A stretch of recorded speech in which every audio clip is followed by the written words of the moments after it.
I was surprised by the build quality, the innovative use of materials, and the sheer presence these watches have on the wrist. At the end of the day, Nico is a glorified flipper.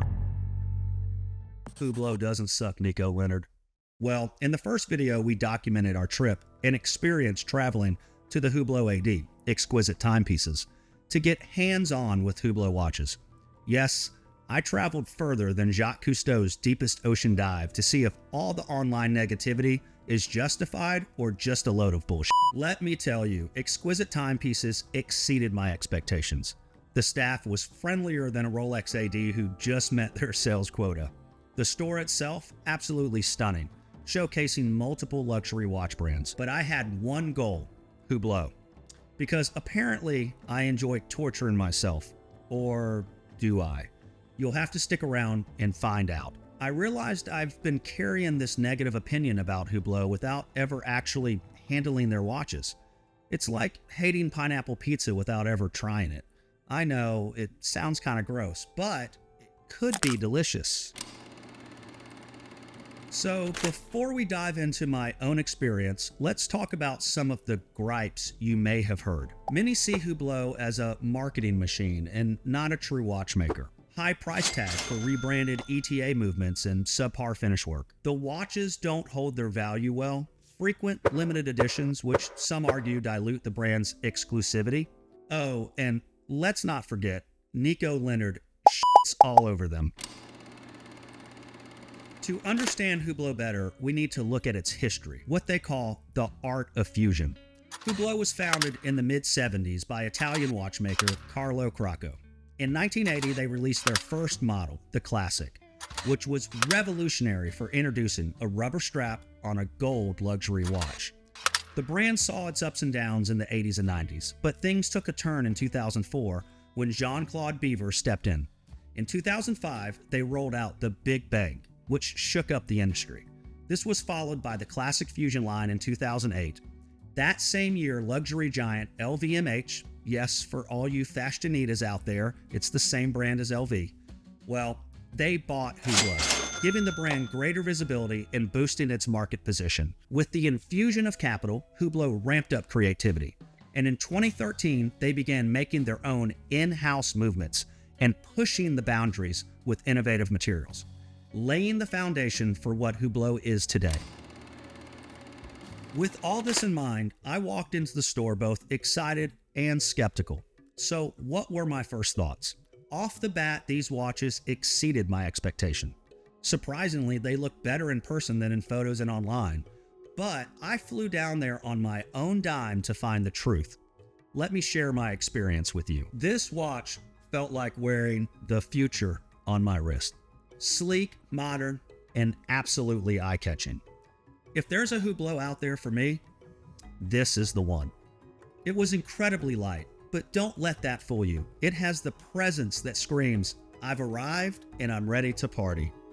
Wearing the world's first scratch-resistant 18-karat gold watch felt incredibly special. The magic gold isn't just a material, it's a middle finger to the laws of physics. It's the ultimate power move. A watch that says, you're not just successful, but you're successful enough to wear gold while wrestling bears or forging swords, as one does. What a piece. This is like having a tiny, luxurious time-traveling DJ on your wrist. After all, nothing says, I've arrived quite like a watch that literally tells you when you've arrived. If you want a party on your wrist, this is it. It's bold, it's vibrant, and it's definitely not for the faint-hearted. It's perfect for those days when you wake up and think, you know what? Subtle just isn't gonna cut it today. Imagine wearing a crystal ball, but way cooler. The transparency of this watch is truly something to behold. Wearing sapphire is like having X-ray vision for your wrist. Just pure, unadulterated, watchmaking wizardry. Now, were some initial criticisms confirmed? Sure. The prices are up there, and some might argue they're not justified. But value is personal and depends on the buyer. Given the special materials and style Hublot creates, their closest rival is Richard Mille, or Richard Mille if you want to fancy it up. Those watches start at six figures and can hit $500,000 or more. So from this angle, Hublot looks like a bargain.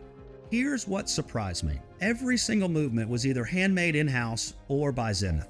It's pretty similar to how Rolex once put Zenith El Primero movements in their Daytonas, which watch collectors now go crazy for.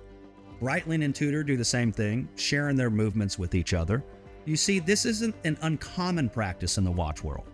Because LVMH owns Hublot, it's logical to use Zenith movements in their chronographs. I personally see this as an advantage since I know this movement is reliable, tough, and easy to service. Now that we've cleared up the myths about cost and rebranded ETA movements, what's left to discuss? Resale value and limited editions. Look, if you don't like limited editions, then just buy the regular production pieces. There's a huge catalog to choose from, and I realized when I was at Exquisite that this limited edition nonsense has been blown way out of proportion. Simply put, there are plenty of standard production pieces to choose from. As for the resale value criticism, I'll touch on that later in this video. Personally, my main criticism is the look of the watch. Not the design per se, because a lot of the design language is fun, interesting, and bold. Most of the pieces, but not all, are just not my style.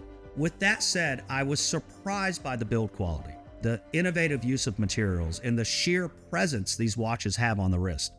It's 100% something you need to experience in person to truly appreciate. Now I understand the lure of the brand. Well, it's about time to address the hate. You've probably seen videos titled, "Hublot sucks," or heard influencers bashing the brand.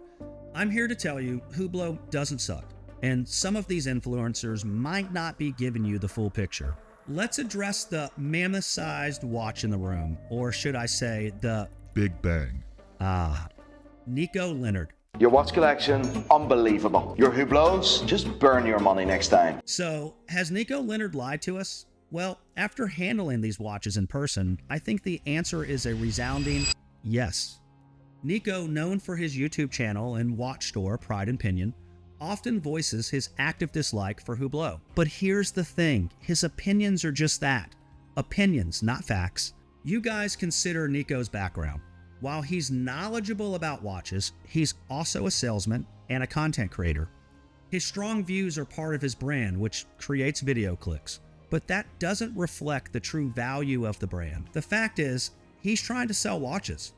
Hublot is not the watch brand he buys and resells, so they're an easy mark for him. At the end of the day, Nico is a glorified flipper. He criticizes Hublot for using standard movements despite high price tags. We've already learned that this isn't actually true since Hublot has manufactured in-house movements since 2013.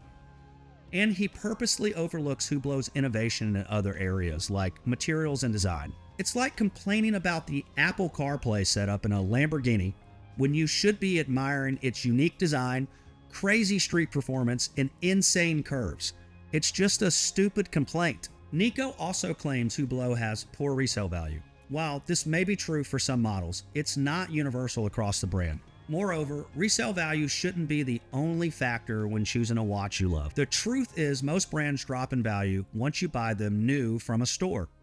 Other than Patek and Rolex, it's completely normal. So this shouldn't be a criticism of Hublot. If that's the case, let's criticize Omega, Breitling, JLC, Cartier, etc. At the end of the day, watches are a use product and not an investment. It's become popular to bash certain brands without much reason. Unfortunately, Hublot falls victim to this. I'll admit, I was guilty of this, but I've grown as a watch collector, and I want to separate fact from fiction. So here's what I learned from my 600-mile journey and hands-on experience with Hublot. They're not trying to be Omega and Rolex. Instead, Hublot's history is rich in pushing the boundaries. Yes, they have their criticisms like concerns on pricing, limited editions, etc., but they also have strengths, blending innovative materials, bold aesthetics, and avant-garde techniques to create instantly recognizable timepieces that stand out in the world of luxury watches. If you're like I was prior to visiting Exquisite and have never handled Hublot watches but hate the brand, pause on your strong opinions and experience the brand before you come to a conclusion. In the end, the watches may not be for you, but we can still appreciate what they offer and the much needed diversity they bring to the hobby. After all the Hublot talk from me, I want to hear from you. What do you think about Hublot? Have you had any personal experience with their watches? At the end of the day, watch preferences are subjective. Shocking, I know. It's almost as if people have different taste. What matters most is how a watch makes you feel when you wear it. And if wearing a Hublot makes you feel like a boss, then who are we to judge? Unless you're wearing it with socks and sandals, then we're definitely judging. Remember, in the grand scheme of things, we're arguing about tiny machines we strap to our wrist that tell us if we're late for meetings. So let's not take it too seriously, okay? Whether you love Hublot or hate it, one thing's for sure. They've got us all talking, and in the world of luxury watches, that's worth more than any precious metal. Now, if you'll excuse me, I need to go sell a kidney to buy my next timepiece. Priorities, people.